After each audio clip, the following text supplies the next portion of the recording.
Hello and welcome to another episode of Pat Bear's Anime Club, my ongoing every other Monday series where I explore a different topic or idea or review or essay about anime. Sometimes it's stories of the past, sometimes, like today, it's previews or reviews of ongoing anime that exists and is new because it's spring 2020 and I'm going to talk about four shows that I highly recommend to you. Now, there are caveats. The four shows I'll recommend are all new shows. No second season two. No the fifth plate. I don't know why I would recommend Food Wars the fifth plate. If you haven't been watching Food Wars, you're not going to start. And if you liked the fourth plate, you probably will like the fifth plate. I don't know. You do you. But it is the closest thing I would give myself to a guilty pleasure, with the exception of possibly the entire isekai subgenre, which I enjoy and I know that people don't. Anyway, what I'm saying, four shows, they're all brand new. The other thing to take into consideration, two of the shows I'll be talking about have had two episodes at the time of this recording, and two shows have only one episode so far. So, who knows what could happen? But right now, these are the shows I'm most excited about, where I'm like, I can't wait for it to be next week so I get another episode. There's still one show that's debuting, I believe, on the time of this release. There's one more show that I'm kind of interested in. The Woodpecker Detective Agency. It's a 19th or 18th century poets who open a private detective agency. And it seems pretty gay and pretty cool, and I'm excited to watch that on Monday. Also, my Sunday Monday anime right now is three shows, one of which I might drop, so I'm looking forward to that. But these are the four shows right now that I say, hey, check them out. Now I will explain some caveat maybe to the first two recommendations, and then the shows that I right now have no problem recommending, because some of them might have an issue or two. We'll get into it right now. Let's talk about the first one. Boom. APPARE-RANMAN. Ranman? Ranman? APPARE-RANMAN. Let's just go with that. I don't know. Aparri's there in the middle with the fun hair, but that's not to say that everybody else doesn't have fun hair. What is this? Well, a genius inventor and the samurai who is quick to not necessarily use his samurai skills, but use his smart judgment, an odd couple pairing, if you will. Well, they found themselves in America, and they need money to be able to get back to Japan. So they enter a wacky race across America with their steam-powered car. I don't know.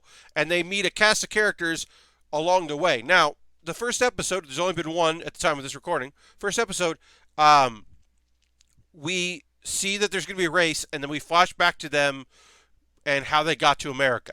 So it remains to be seen if we are going to pick up with the race, if that the race is the end of the series or the midpoint of the series. If we saw, basically episode 12 stuff, or if we're going to jump right to it, if they're going to skip all of the how they met the Native American girl. You can see there how we met the Chinese girl behind them. What's up with the black guy that has a vague captain's gear and different music always seems to play? Now, is that music that he's playing in his car because we've only seen him in his car so far, or is it that he has a different soundtrack going?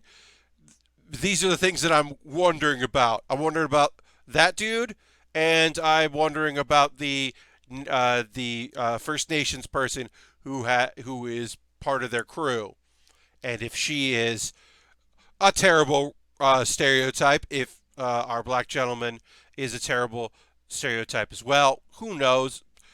They could all be stereotypes. That's the caveat right now. I don't know because we haven't seen it yet, right? And you want to give benefit of the doubt. Also, things are stylized, and there are a lot of characters in the show, so maybe we're gonna get some really superficial character design. And character posings. We're just going to be like, here's broad strokes because we don't got time for this. And then I assume the guy in pink with the guns is going to be the antagonist. Or maybe they're all antagonists. It's a wacky race. Alliances will form.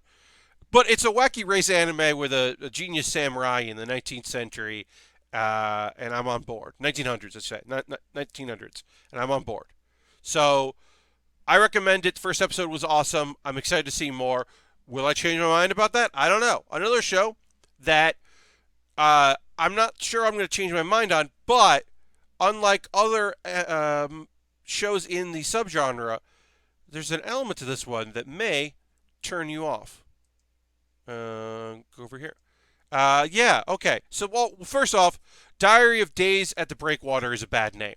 Diary of Our Days at the Breakwater is a bad name.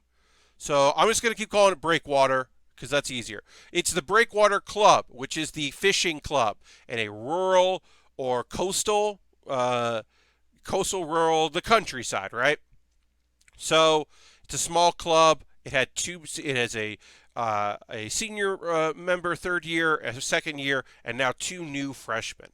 And one of our freshmen there, with a hand on her head, is our main character. She's a city girl. She spent some time on the coast where she met the Fang girl. You can't really tell if she's a Fang girl next to her. They met as children. Now they've been reunited. And she has joined the fishing club. And you're like, oh, shit, yeah. A slice of life anime show about girls that are going to like learn more about fishing and more about each other. This is another after school dice club. This is another laid back camp. This is what I'm talking about. Hell yeah. But there is a twist. And perhaps the twist will be dropped immediately, or perhaps the twist will remain throughout. That's to be seen. Because there's only been one episode. Hina doesn't want to join this club, and she gets basically tricked into doing it, coerced into doing it, forced to join it. She's not really a big fan of fish. She doesn't know anything about fishing. She thought she was going to join the handmaking club, the crafts club. A good friend of mine mentioned how she was disappointed that we were not going to see an anime about a crafting club because that could be fun. I also hope the crafting club doesn't turn out to be jerks, so she was right all along. Um, so I don't mind that there's a conniving main character. I don't mind that there's the tall, quiet one. Like they're different, archetypes of people. But you normally see this kind of behavior in shonen or sports anime, more specifically sports anime, of like a person who's getting forced to do a thing that wasn't planning on doing it, and now you're going to see them thrive and learn about it. Like Yumamishi Pedal, he just wants to form an anime club, and he has to join the biking club, and then finds out he loves it.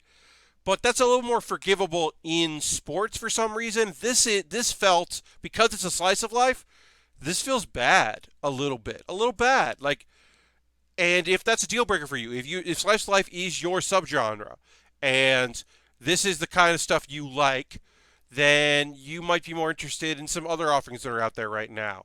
I'm going to look up the name of another one.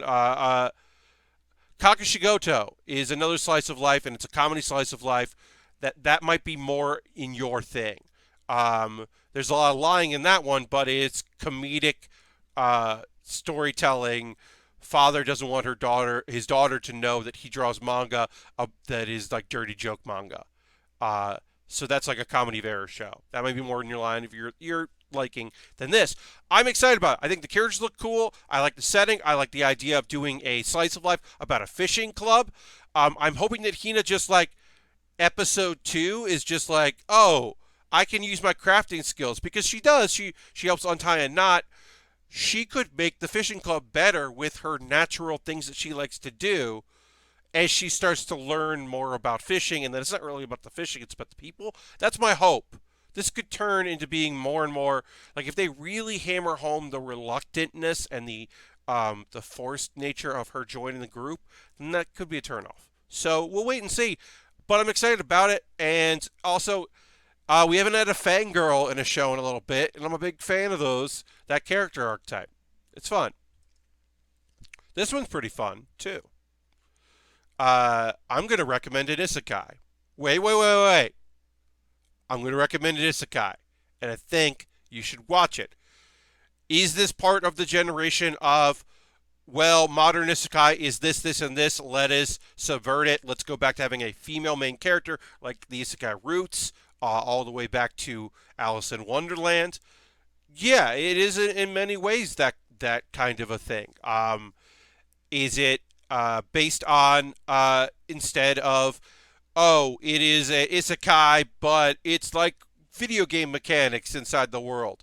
No, but it is based on a video game, but it's not based on an MMORPG. It's based on an Otome game, a dating game, a choose your path game.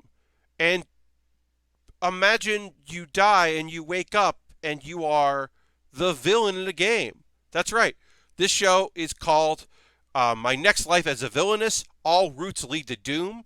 So Villainous, our main character right there, she is. I pointed at my monitor instead of being like that. Here, she's over here.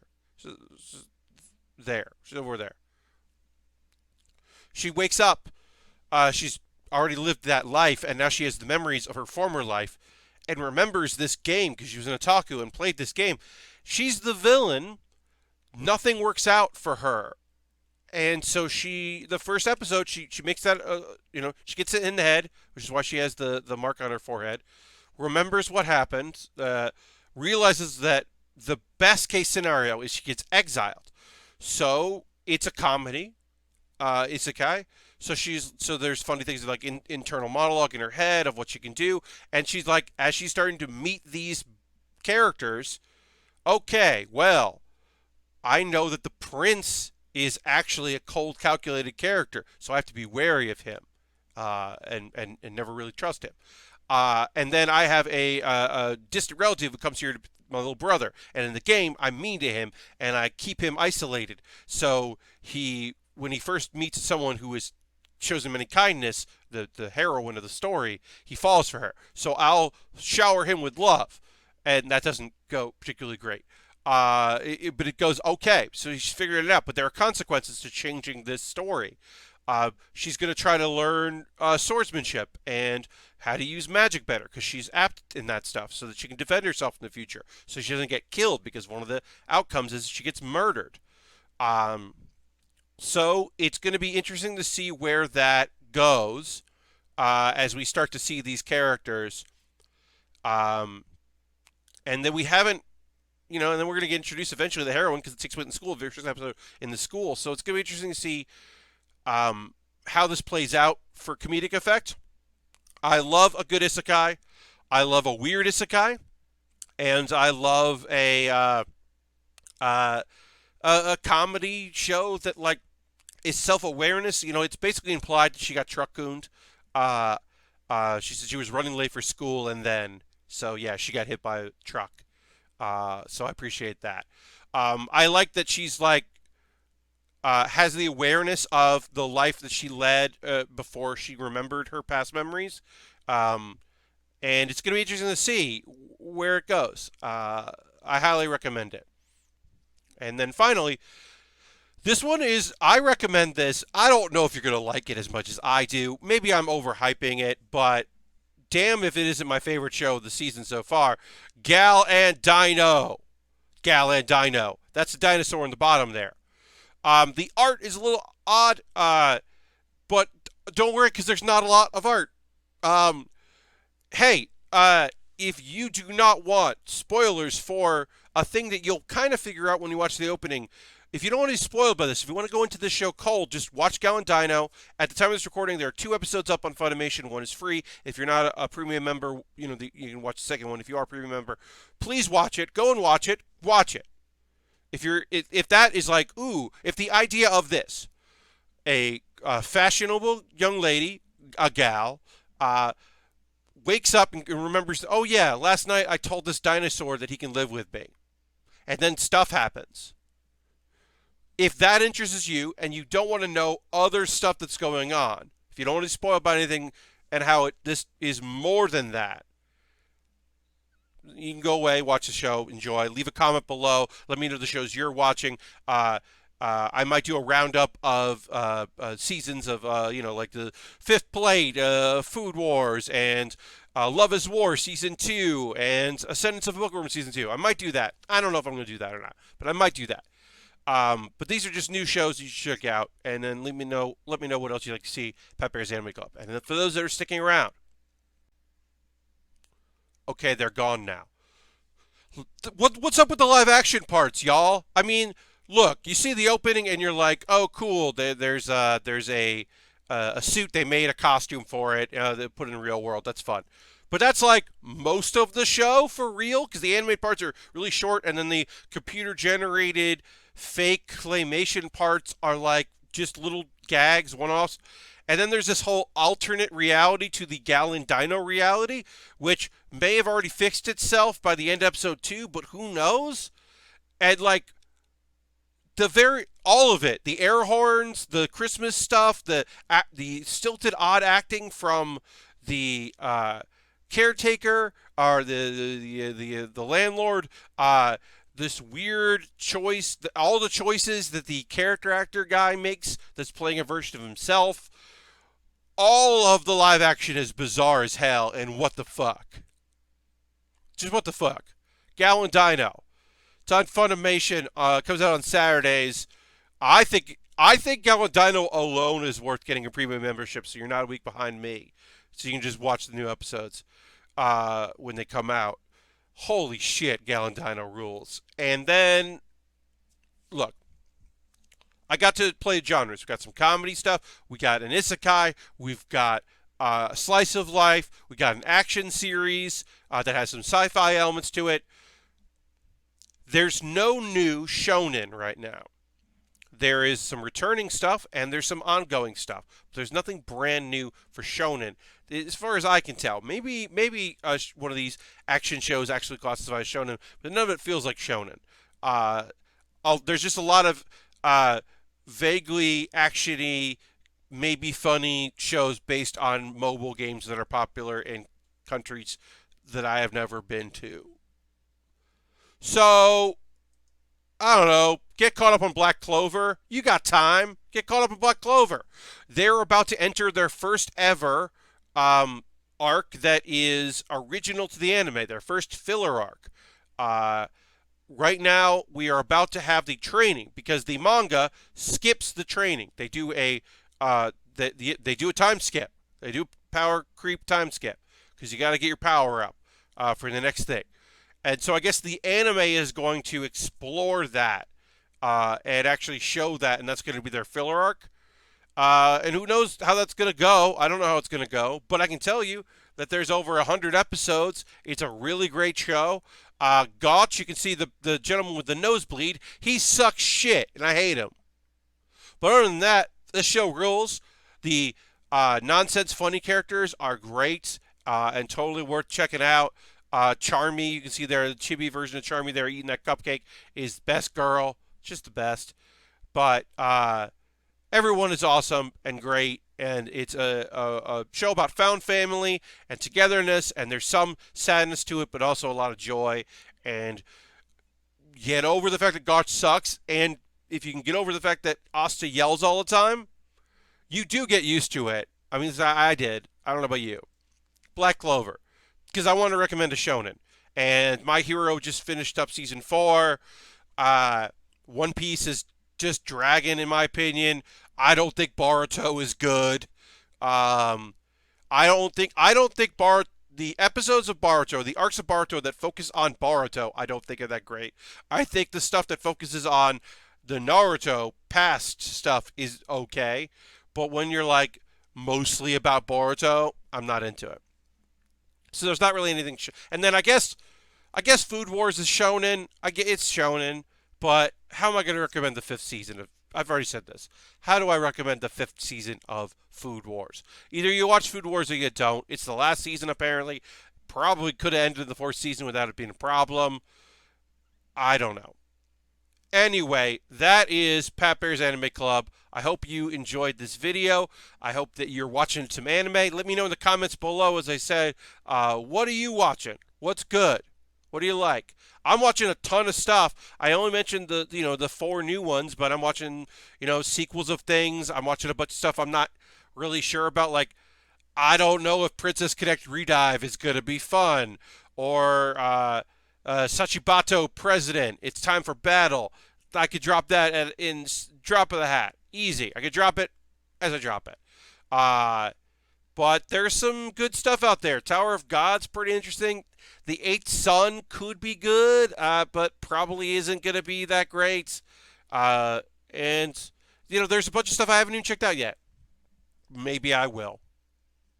I hope you have a great anime season. Let me know what you're watching. And if you're getting caught up on past stuff, let me know if you're watching stuff from last season, like Irma-kun, or Isaac, or Boofery.